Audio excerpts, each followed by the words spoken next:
Welcome to Democrats and the Issues. I am Martin Bacall. I am the Democratic National Committeeman for Arizona, and today I will be the host for Democrats and the Issues. I think you will find a very interesting show today. We have two guests, both of whom have quite a history of political involvement in the Democratic Party, and another very unique fact is that both have been chairman of the Pima County Democratic Party. With me is David Bradley, Hey, Martin. currently the Democratic Party chairman on leave, and Jesse George. Hello, Jesse. Martin. Former Democratic Party chair. So we're going to talk to each of them and find out about their candidacies. They're both running for the legislature in different districts. They're not running against each other.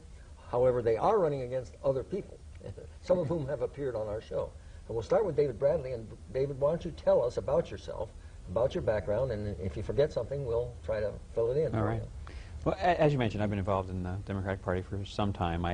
My first foray was being Herschella Horton's campaign manager about 14 years ago or so. What was she running for? She ran for the State House, and she prevailed in what was then District 14.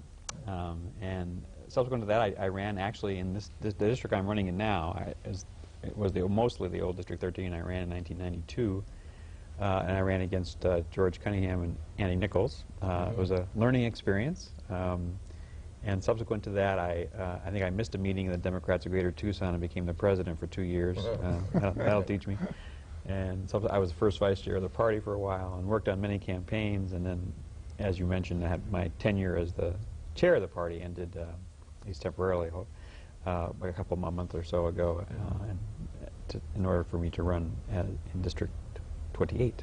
Right. We'll come back to you and talk about some more of your accomplishments as chair, but right now we're going to talk to Jesse, who also has a very interesting history politically, and I'm sure the audience would love to hear about it. So tell us about yourself, Jesse. Okay. First of all, I guess I started off, my first campaign foray was to be the campus coordinator for John F. Kennedy in 1960 when I was in college. That sort of spurred me on to run for the Texas State Legislature, where I was successful in serving 2 terms. Served on the very powerful House Education Committee and was vice chair of that committee for my 2nd term. Are you a native of Texas? I'm a native Texan. Still have the accent. Yeah. And while I was there, too, I was the chair of the School Districts Committee. I served 2 terms there, then went to Washington, resigned after the end of my 2nd term to take a presidential appointment with Lyndon Johnson as Congressional Relations Liaison with the Small Business Administration and then with the Office of Economic Opportunity. When the president decided not to seek re-election for obvious reasons, I went to work for Hubert Humphrey. And I worked with Humphrey for several years and coordinated 5 states in his ill-fated presidential campaign.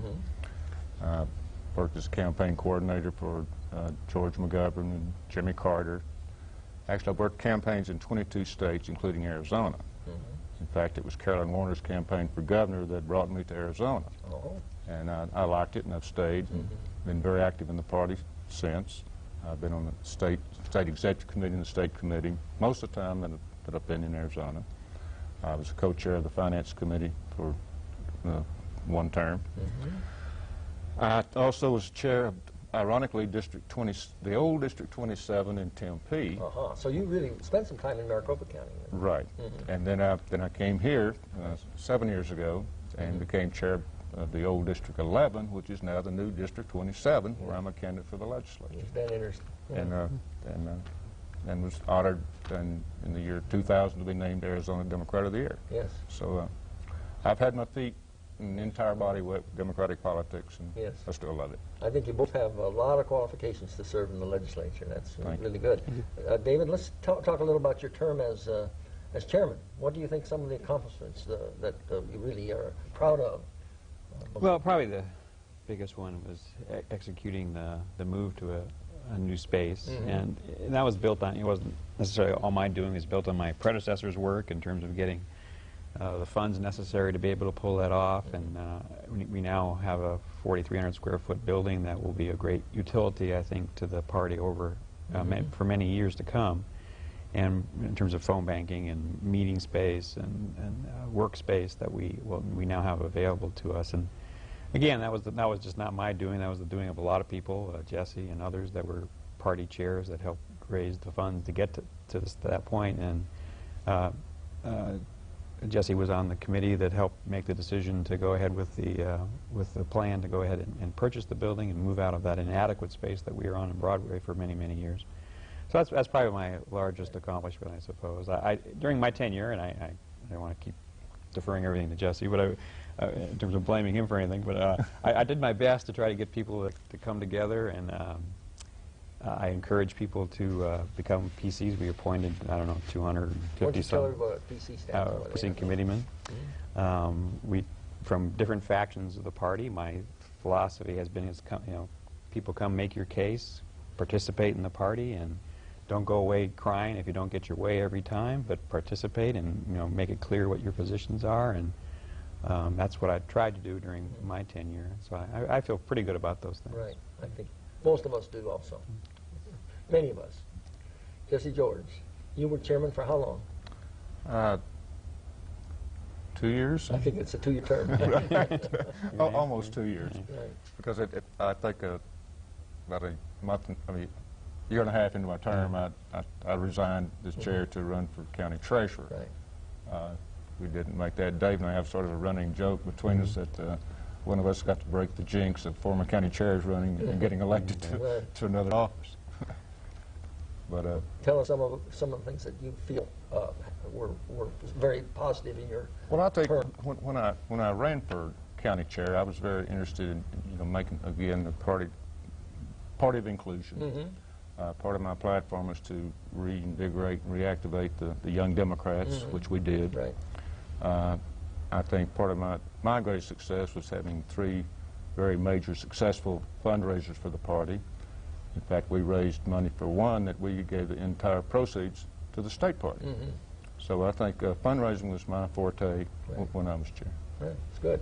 Speaking of that, and that was very nice that you did that, and we did that, but I believe the state party has now reciprocated, haven't they, during your term, and given some money to help with the Yeah, I think I had one advantage I had that my predecessors probably didn't have was access to a lot more resources from the state party. We ended up, as you know, with a state chair who was very adept at raising money and bringing his own money into the party, and that was very helpful to the entire state. And we were able to take advantage of that. We got about $25,000 in support directly from the state for our new computer system, which we have up and running in the new headquarters, and then about $20,000 that we used to purchase the building with, in addition to the endowment that we had. So, yeah, that was one big plus that we were able to take advantage of in the last year and a half.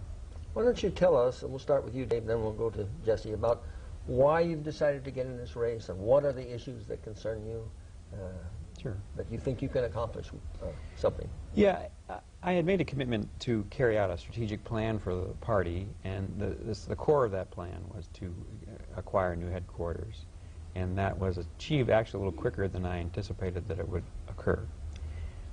With the redistricting, it came to pass, and I didn't plan it. I didn't move into the district for this reason. I just happened to be in the district that was created, District 28, that I have, as I said before, I ran in earlier.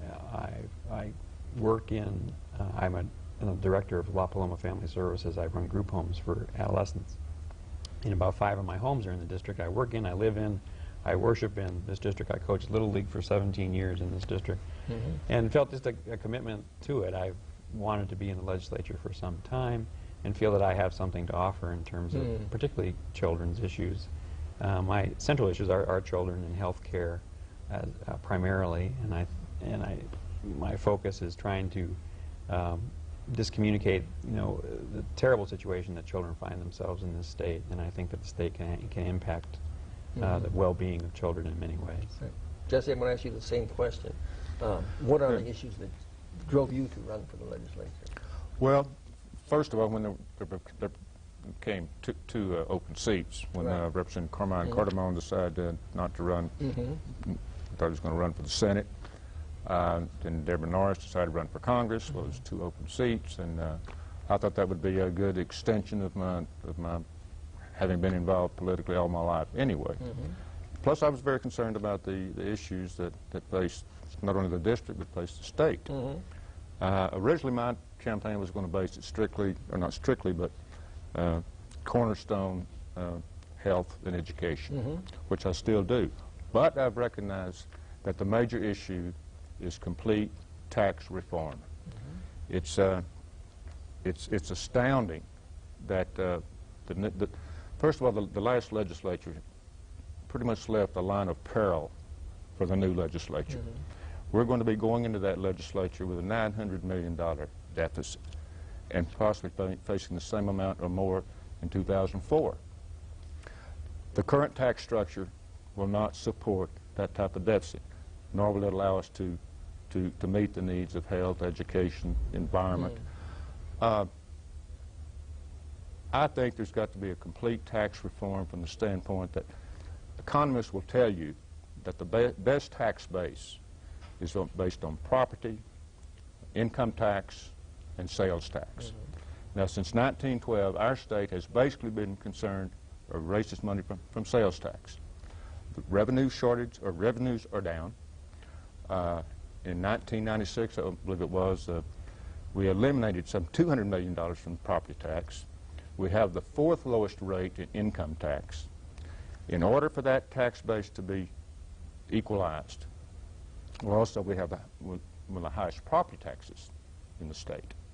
And businesses pay 25%, residents pay 10%. There's got to be some equalization, some equity to broaden that base, possibly even lowering the sales tax, possibly even raising the income tax, but to give some tax equity in order to meet the needs that this state faces. Now, I was very encouraged that just recently there was an economic summit here, and their #1 priority, this was an economic summit of businessmen and educators from across Arizona. Their #1 priority was tax reform, complete tax reform. And I look at it from the standpoint, too, that in the early 1900s, there was one tax exemption on sales tax. Today, there are 200 plus. That tax is not collected from 1996 to 2000. Uncollected taxes is $3.5 billion. Now it's $5.5 billion in uncollected taxes. Those are funds that would take care of our dilemmas with the child care and education. Another aspect that I'm very concerned about is the purchase on the internet. Now, by law, those purchases are supposed to be taxed, but there's no viable enforcement, so consequently, they're not taxed. That would be, for example, next year, and because again, this hurts our local brick and mortar businesses because they're not making those sales. But next year alone, $153 million uncollected taxes over the internet. Now, when you're talking about taxes, we've got to recognize that some 10 years ago, with a very ultra right-wing legislature, that passed a bill that stated that to create an exemption took a simple majority vote. To remove that exemption takes a 2/3 vote. Now, what's equitable about that? So that needs to be addressed. So I think the quagmire that new legislators face is, first of all, in order to handle these major problems, which I recognize cannot be done in one legislative session, it's going to take an in-depth study committee from a good, strong Democratic governor to lead the leadership, or lead the leadership of the legislature. So I'm optimistic that it can be done, but it's not a short-range goal, but it's simply a matter of, as Elvis Presley said, if we don't do it, we can bring the curtain down. Did you know Elvis Presley? I met him once. No, kidding. All right, Dave Bradley. Jesse talked about his district. You talked about your district, but I bet you that a lot of people don't know, even though they're used to those old 9, 10, 11, 12, 13, 14, where District 28 is. So could you kind of give us an idea? Sure. If you're familiar with the old districts, District 13 you pretty much lop off the top of it, and what's left is what is now District 28. So the above River Road was lopped out of what is now currently District 28. So the boundaries roughly are Camino Seco on the east, 22nd on the south, roughly Campbell on the west, and the river on the north. And then there's an extension there in the northeast corner, or northwest corner, that goes all the way to the freeway and back about Prince Road and Roger. Kind of sticks a little peninsula out there. So it's on the map, it looks like it's like half the size of the old District 13. There's a concentration of population, of course, is significantly more in that area. And in this round with the redistricting, which we were so disappointed about, at the party level, in terms of how it all manifested itself. But in this particular district, the advantage, registration-wise, goes to Democrats in significant numbers. And I'm not necessarily saying that's a good thing across the board, because it defeated the purpose what we were trying to get to these competitive districts. This is an example that, on paper anyway, it looks less competitive. And, again, for Democrats, and the same is true in District 27.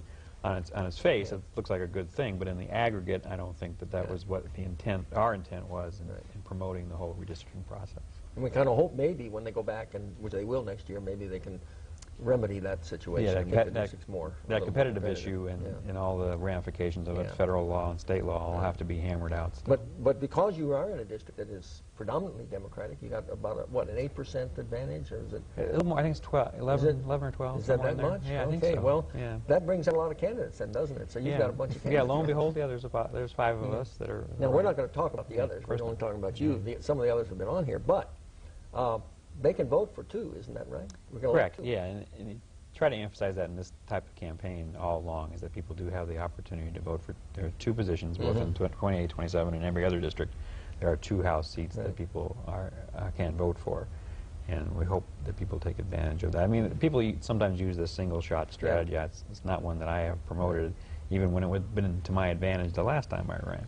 I did not do that particularly, because it's taking people's voice away in my mind. Tell me again, because I didn't quite get it. How far east does that district go? Camino Seco. Goes to Camino. That's quite a ways far, pretty far east. Yeah. So it's pretty much central. Yeah, pretty much. Jesse, District 27. Where is that?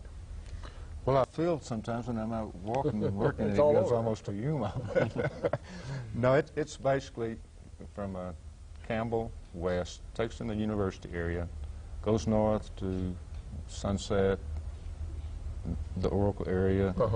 Then it goes from Silver Bell west, goes south as far as takes in 3 Point, goes south as far as, say, Valencia, takes in the university area. It's basically the old 11, except it adds the university area and takes out Ajo and Sells. Right. So pretty much it's west Tucson. Right, pretty much west. And it's predominantly Democratic. It's predominantly Democrat. And So I think much every so- Democrat out there is running. Right. A lot of Democrats are running, so you got the same situation as Dave does in 28. And you hope that you're one of the 2 who gets chosen. The difference we have, I guess, between 27 and 28 is that the winners in the primary are the winners, because That's what I was going to ask you. virtually There are have no Republicans running no Republican at all. So if you win the primary, If you win the primary, you're you've elected. won. and you will have at least one opponent in the general election. Correct. if I'm not Yes, mistaken. that's true. Yeah. Okay, let's talk a little more about some of the issues that you're going to face. And, I'm really interested to hear you talk about the tax situation. We've had a lot of candidates on here. I haven't had any who really want to talk about remedying our deficit situation by increasing revenue. And you kind of indicated that's what you Well, have to do. it's reality. How do you feel about the Well, I tax think situation? a couple of things. Yeah.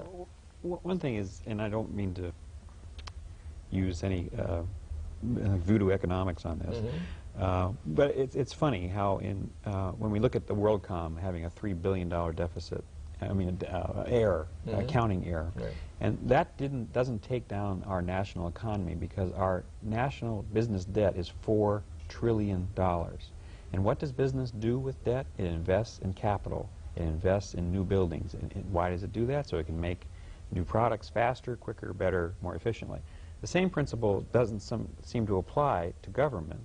We invest in education, but we have to book it in the year that we allocate the money.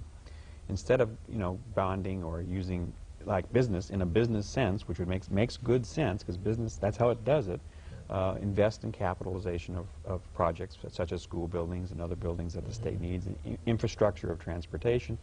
So I mean that's an issue to look at in terms of the budget. Also, as Jesse alluded to, I mean, we got to look at this thing across the board and get this three-legged stool back in order. You know, I wouldn't just willy-nilly go back and undo every exemption and credit that there is. I think we've got to look at each one of them individually and say, gee, is it doing what we intended it to do? Does it generate more revenue to increase that economic base that Jesse referred to? If it doesn't, and it doesn't pass that test, then we look at removing it. But if it's doing what we intended it to do, then there might be logic in saying, gee, that's generating more revenue than it's taking out of the system, and that's what you want to do. You want that economic base to grow. You want people's income to go up, and you want to capture that back in the income tax maybe in other ways. So there are many, again, there's 200 some exemptions, and that's going to take some time. It's that stepping back and looking at the whole picture and saying, gee, how does this fit? And there are efficiencies that we can look for always. And I think one of the roles of a legislator, in my mind, is always knocking on the door of the bureaucracy. And I don't mean bureaucracy in a negative term. Bureaucracy is people who work for the government and do their best. But our role as legislators is to always be knocking and say, hey, what are you up to? Can we do this better? Is there a more efficient way to do this? Always. And we're kind of like the hounds of heaven. We just don't give up. We just keep saying, is there a way to do it better? Is there a way to do it better? Over and over and over again. So I think those three things, it doesn't solve the budget problem per se, but I think goes a long way to helping. One of the things that we're criticized by our opponents frequently is that we're called tax and spend, tax and spend. Now, I'm just interested in how you feel about where Arizona stands as far as spending on various programs. Where are we? Are we where we should be? No, we're not where we should be. Yeah. We're certainly not spending enough on education. We're certainly not spending enough on health care. We're not spending enough on providing things like domestic violence centers, prenatal centers, or trauma centers, the whole realm of health category. One thing I want to add too is when we talk about these 200 exemptions, you know, certainly we would not be talking about removing exemptions from food and health care and things like that. But I think we should be looking at things like Arizona basically has taxed products and not services. We've got to look at that realm of do we put a tax on golf club memberships or pool parlors or you know, there's so many things there. Again, that's a matter of providing tax equity and broadening that base. So we're not anywhere near No. matter of fact, aren't we near the bottom on a lot of these? We're on the bottom on So many we can't things. be spend, No. are we?